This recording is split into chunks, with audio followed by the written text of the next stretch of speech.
तो गाइस मैं हूं अंकित और आप देख रहे हैं रेसलिंग फैंस नेटवर्क। शुरू करते हैं भाई अपनी बातों को हम लोग सबसे पहले इयो sky and Riya replay and Bianca Blair से। इनका ट्रिपल थ्रेट मैच आप कंफर्म मान लो भाई रेसलमेनिया 41 के लिए।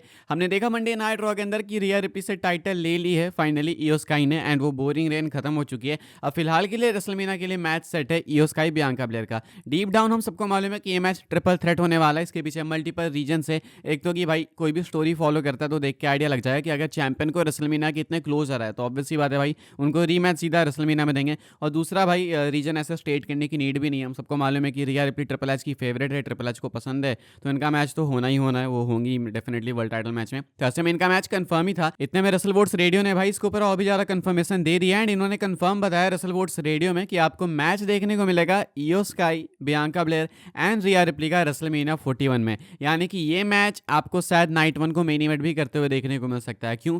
क्योंकि भाई एक मेजर मैच है। ऐसा इंटरनेट रेसलिंग कम्युनिटी को लगता है कि ये मैच वर्ती है नाइट 1 को मेन इवेंट करने के लिए। अगर आप मुझसे पूछोगे भाई तो मैं इसको बिल्कुल रोमन पंक एंड रॉलिंस के नीचे रखूंगा एंड ये बिल्कुल डिजर्व नहीं करता मैच मेन इवेंट करना। इनफैक्ट भाई कोई सा भी विमेन मैच डिजर्व ही नहीं करता रेसलमेनिया मेन इवेंट करना कभी भी। मुझे लगता है कि Roman Reigns, CM Punk and Seth Rollins को नाइट 1 को मेन इवेंट करना चाहिए। एंड इनका मैच अगर मेन इवेंट नहीं करेगा भाई तो देन दिक्कतें झेलनी पड़ सकती है ट्रिपल एच को, आई होप। अब ऐसे में इनका मैच कंफर्म मानो भाई रिया रिप्ली, बियांका ब्लेयर, इयो स्काई का फॉर रेसलमेनिया 41 अपडेट आ चुकी है। तो ये बिल्कुल कंफर्म है, इसमें कोई डाउट नहीं है। अब देखते हैं कि डब्ल्यूडब्ल्यूई कितना अच्छा बिल्ड कर पाती है इस मैच को, because I think Riya replay versus Bianca Blair एक सिंगल्स मैच ज़्यादा अच्छा होता है। लेकिन मैं खुश हूँ इयो स्काई के टाइटल विक्ट्री से। वो नहीं हो सकता भाई कि सिक्के के दोनों पहलू अपनी तरफ गिरे, तो वो तो हो नहीं सकता। तो ऐसे में ठीक है भाई, जो जो है चलेगा। आगे बढ़ते हैं गाइस, हम लोग बात करते हैं अगली स्टोरी के बारे में जो कि डब्ल्यूडब्ल्यूई हॉल ऑफ फेम को लेके। तो भाई डब्ल्यूडब्ल्यूई हॉल ऑफ फेम के अंदर 2 और लेजेंड्स इंडक्ट होने वाले कंफर्म हो चुका है। फिलहाल के लिए कंफर्म है कि ट्रिपल एच हेडलाइन करेंगे, साथ में अंडरटेकर की वाइफ मिसल मकूल भी होने वाली है।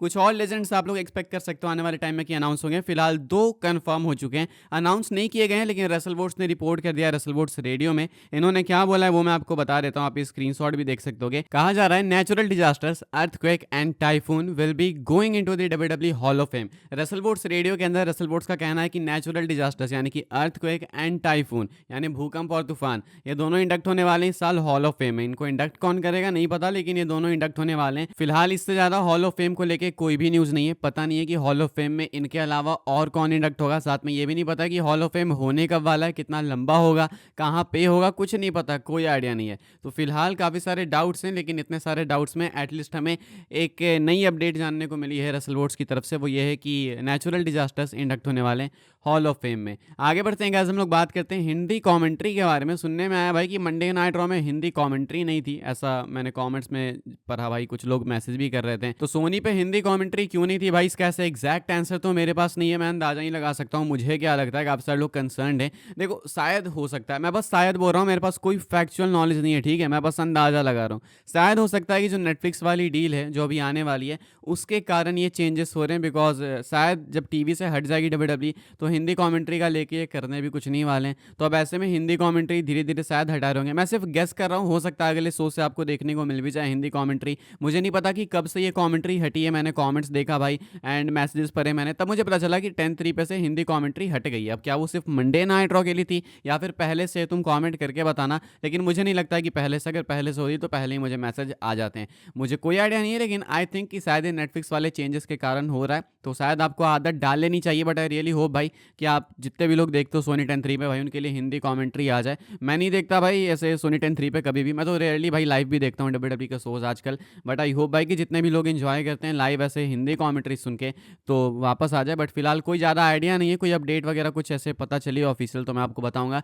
लेकिन मैं बस गेस कर सकता हूँ, सिर्फ ये मेरा वाइल्ड गेस है कि मे बी नेटफ्लिक्स वाले मूव के कारण ये चेंजेस हो रहे हैं। बाकी हम नॉट श्योर, सिर्फ ये गेस है। आगे बढ़ते हैं गाइस, हम लोग बात करते हैं अगली स्टोरी के बारे में जो कि स्टोन कोल्ड स्टीव ऑस्टिन को लेके। तो भाई stone cold Steve Austin WrestleMania में अपीयर होंगे या फिर नहीं, इसके ऊपर भाई वो खुद ही रिस्पॉन्ड करते हैं एंड इसका आंसर करते हैं। क्या है इस क्वेश्चन का आंसर भाई? स्किमो के साथ बात करते हुए स्टोन कोल्ड कहते हैं, आप देख सकते होगे, नहीं देख सकते होगे भाई, सॉरी मैं नहीं दिखा सकता, मैं बता देता हूँ। स्टोन कोल्ड कहते हैं भाई कि मैं रेसलमेनिया 41 में नहीं अपीयर हो सकता हूँ, नहीं दिखा सकता क्योंकि कॉपीराइट के इशूज आ जाएंगे, ठीक है, अभी मुझे रियलाइज हुआ। तो स्टोन कोल्ड भाई रेसलमेनिया 41 में अपीयर होने के बारे में कहते हैं कि फिलहाल रेसलमेनिया में रडार में नहीं है एंड मैं रेसलमेनिया में अपीयर होने की नहीं सोच रहा हूँ। इससे पहले कुछ टाइम पहले वो कह रहे थे कि मैं कंसीडर कर सकता हूँ, लेकिन अब जब उनकी बातें उठने लगी लगी है कि स्टोन कोल्ड आ सकता है कोडी को हेल्प करने, तो वो कह रहे हैं कि नहीं रेसलमेनिया तो मेरे रडार में है ही नहीं, मैं कुछ और करने की सोच रहा हूँ। तो वो कुछ मिंट 400 बोल रहे थे, अब कोई या रैली है या फिर ड्राइविंग शो है या फिर पता नहीं क्या है, लेकिन कुछ तो है। तो वहाँ पे कह रहे हैं कि मैं उधर देख रहा हूँ, मैं उधर फोकस्ड हूँ। रेसलमेनिया पे फिलहाल मेरा कोई फोकस नहीं है, मेरी किसी से बातचीत नहीं है, कुछ नहीं है।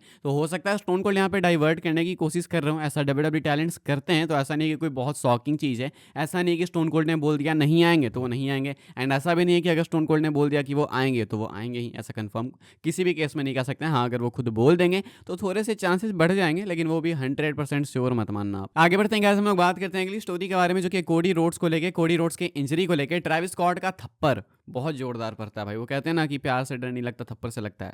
नहीं, बोलते हैं थप्पड़ से डर नहीं लगता, प्यार से डरता है। लेकिन ट्रैविस स्कॉट के थप्पड़ से डरना चाहिए, ठीक है भाई। अब कोडी रोड्स की इंजरी को लेके क्या अपडेट है? कॉनरेड थॉम्पसन, ये जो भी है 83 वीक्स वाले, कहते हैं कि इन्होंने कोडी से कॉन्टैक्ट साझा करा एंड इनको पता चला भाई कि कोडी रोड्स के आंखों पे एक बहुत ही काला धब्बा बड़ा सा पड़ चुका है, बिकॉज कोडी ने इनको एक फोटो भेजी। यानी कि कोडी की आंखें अभी ठीक नहीं है, उनके आंखों के अराउंड भाई गहरे चोट के निशान लगे हुए हैं। कोडी स्टिल कह रहे हैं कि नहीं, ट्रैविस से तो मुझे लगी ही नहीं चोट। कोडी रोड्स ट्रैविस स्कॉट को बचाने की कोशिश कर रहे हैं भाई। I am actually feeling bad for कोडी, एंड इन सारी चीज़ों के लिए कोडी के लिए रिस्पेक्ट बढ़ती है। कोडी को मालूम है कि अगर वो बोल देंगे कि हाँ ट्रैविस के कारण हो गया, तो लोग भाई ट्रैविस स्कॉट के लिए दिक्कतें क्रिएट कर देंगे, मतलब उनको बहुत हेट मिलेगी। बिकॉज डब्ल्यूडब्ल्यू पे क्वेश्चन उठेंगे ना कि इस अनप्रोफेशनल को तुमने मारने क्यों दिया, मतलब हिट करने का मौका क्यों दिया, एंड अगर डब्ल्यूडब्ल्यू नहीं दिया तब तो और भी ज़्यादा हेट पड़ेगी। तो ऐसे में कोडी ट्रैविस को बचाने की कोशिश कर रहे हैं, एंड ये एक बहुत अच्छी चीज़ है कोडी रोड्स में। फुल रिस्पेक्ट भाई इस चीज़ के लिए। एक तो भाई कोडी रोड्स को हमेशा कोई ना कोई इंजर्ड करके जाता है, बहुत बुरी तरीके से कोडी को मारते हैं, कभी बेल्ट से, कभी नकल से, तो कभी मान लो माइक से मार रहे हैं, कभी बेल्ट से मार रहे हैं, कभी थप्पड़ से मार रहे हैं, लेकिन still Cody Rhodes full professionalism के साथ में ट्रैविस स्कॉट को डिफेंड कर रहे हैं। हालांकि नहीं पता चला है कि उनका जो ईयर ड्रम है वो फटा है या फिर नहीं, वो नहीं पता, लेकिन हाँ आंखों पे निशान है, ऐसा कहना है कॉनरेड थॉम्पसन का। वो फोटो इन्होंने शेयर नहीं करी है, अच्छा है कि नहीं कर रहे हैं, वो जब हमें अचानक टीवी पे देखने को मिलेंगे कोडी तभी मालूम चलेगा। फिलहाल कोडी को लेके ये कुछ अपडेट है। इस वाली वीडियो के लिए भाई ये सारी न्यूज़ अपडेट्स थी। आई होप सबको इन्फॉर्मेशन मिली हो तो वीडियो को लाइक करें, शेयर करें, सब्सक्राइब करें चैनल को, ताकि आने वाले टाइम के अंदर आपको और भी सही डब्ल्यूडब्ल्यू की न्यूज़ अपडेट जानने को मिलते रहे। फॉलो कर सकते हैं आप लोग मुझे इंस्टाग्राम एंड ट्विटर पर, लिंक आपको मिल जाएगा डिस्क्रिप्शन में। ज्वाइन कर सकते हैं व्हाट्सएप चैनल को, उसके भी लिंक है डिस्क्रिप्शन में। मिलूंगा मैं आपसे अगली वीडियो में, तब तक के लिए goodbye, thanks for watching.